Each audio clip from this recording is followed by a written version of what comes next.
In this week's episode, Neuralink can now read people's thoughts, Elon Musk hints at a new Tesla vehicle in the works, and Optimus 3 gets some key updates. In a video shared by Neuralink this week, a patient named Kenneth sits in front of a computer monitor and delivers a line that changes everything we thought was possible with medical technology. He looks directly at the camera and says, "I'm talking to you with my mind." It is a simple sentence, but the path to that moment involved a years-long journey through a disease that slowly takes away a person's ability to live normally. Before his diagnosis, Ken was the owner of a transportation business, a husband, and a man who spent his life communicating, driving clients, managing teams, and living a normal life with his family. In January 2024, that changed when he was diagnosed with ALS. This is a disease that essentially severs the physical lines of communication between the brain and the body. The signals are still being generated by the motor cortex, but the cables, the motor neurons, are rapidly deteriorating. One of the most difficult parts of that process is not just the loss of movement, but the sheer physical exhaustion of trying to speak.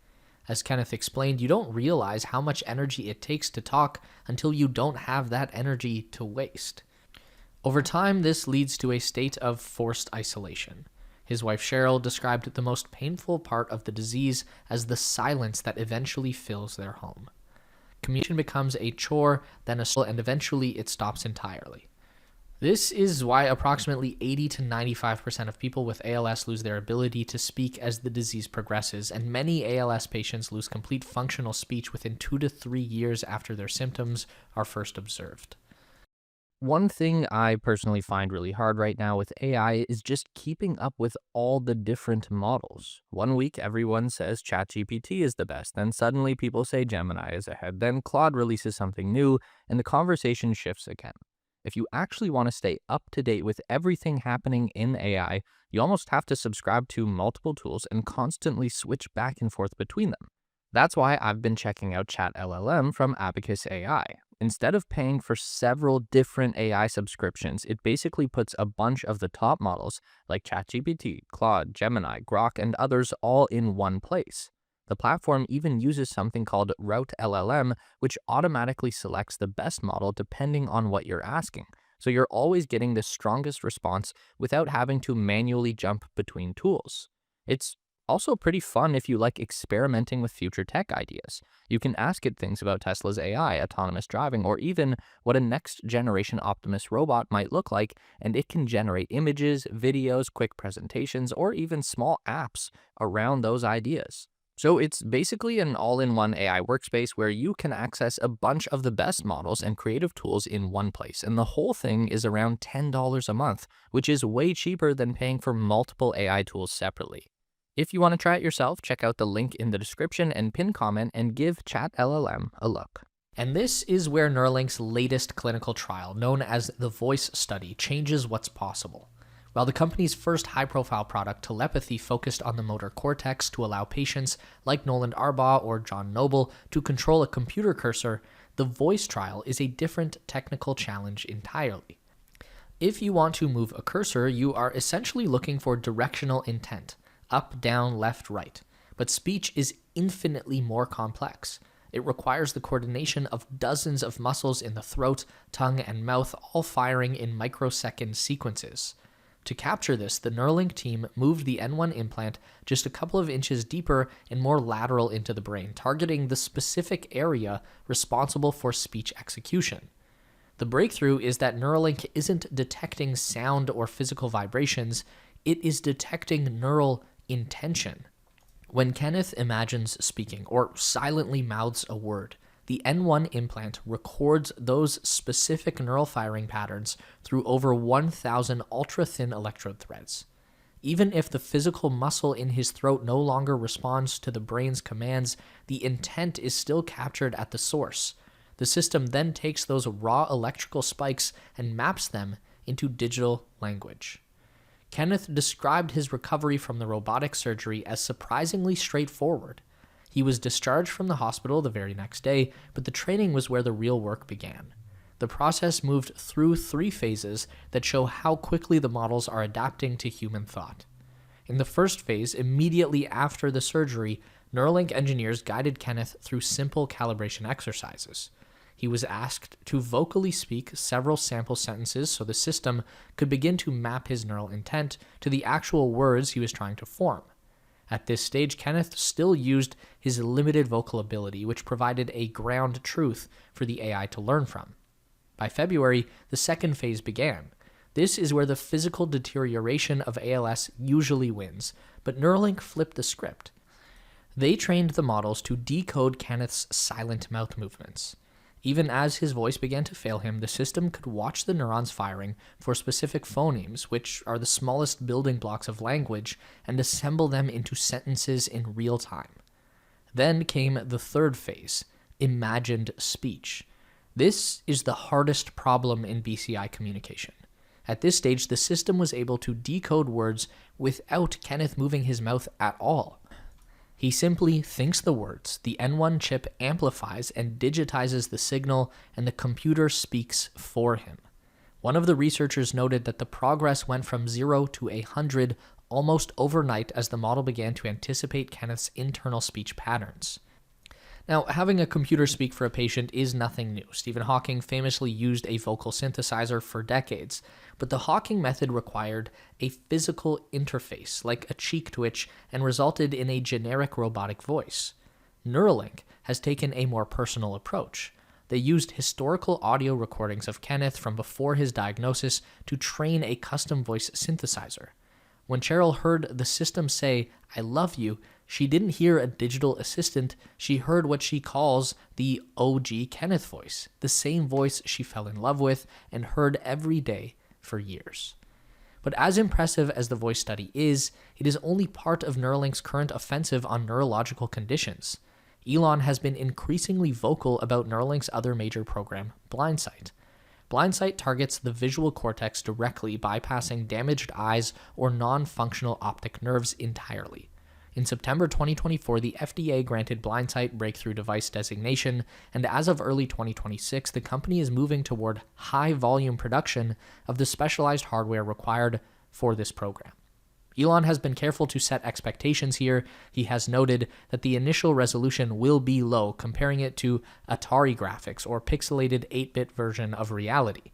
But the long-term potential for Blindsight is far more profound.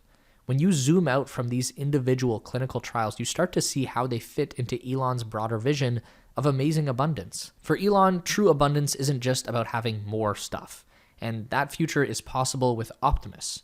It is about a future where everyone has the opportunity to live their best life regardless of the biological hand they were dealt.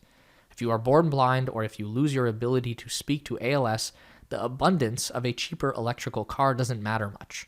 True abundance must include the restoration of human capability.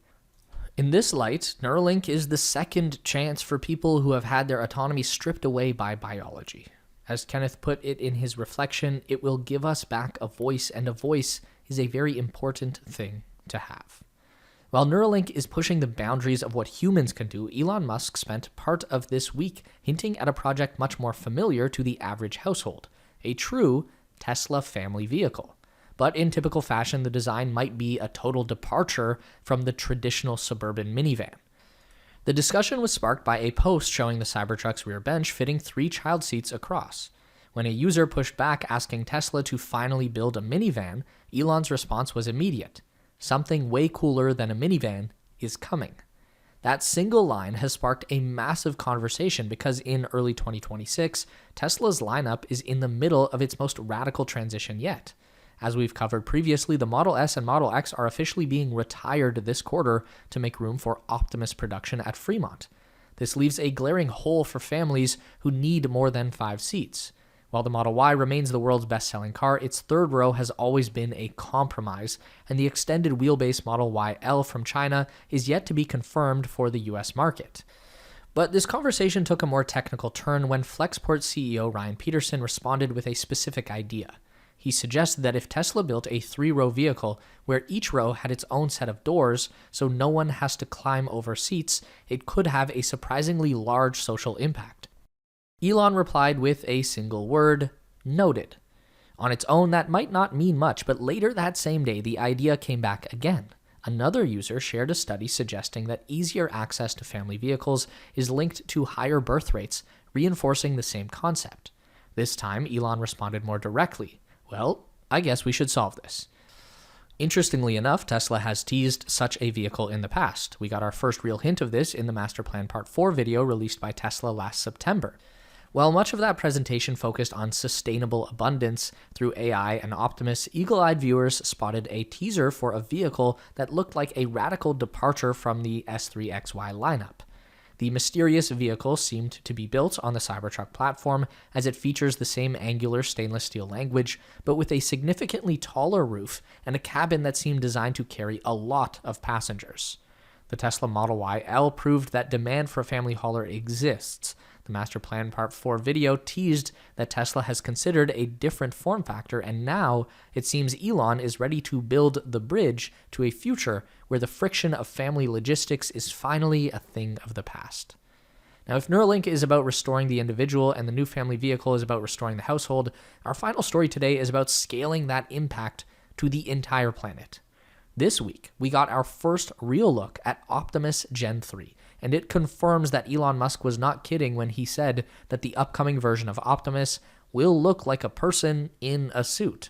The reveal started with a group photo posted by Konstantinos Laskaris, the director and lead of the Optimus program. The image featured the core engineering team surrounding a prototype that represents a major shift from the mechanical designs of the past. Finished in a sleek dark black exterior, Optimus 3 features a noticeably more muscular and athletic build. But the exterior design wasn't the only thing that stood out to eagle-eyed Tesla watchers. In the background of the shot, a row of Optimus Gen 2.5 units could be seen, one of which had its chest panel opened for maintenance. Multiple observers immediately noticed that the central processing unit mounted in the robot's chest bears a striking resemblance to the Tesla FSD computer. This suggests that Optimus doesn't just have a big heart, it's a robot that thinks with its heart, literally. Amidst the surge of excitement, Elon Musk himself weighed in, confirming the status of the project with a characteristically blunt update. Optimus 3 is walking around but needs some finishing touches before it's ready to be shown. Those finishing touches likely refer to the new 22 degrees of freedom hands, which use a complex tendon-driven system to achieve near-human dexterity. With the Fremont factory already being repurposed to handle a run rate of 1 million units per year, the transition from research project to mass production is officially underway. We are no longer looking at a robot that can merely perform tasks. We are looking at the arrival of a new species of labor, one designed to usher in an era of amazing abundance.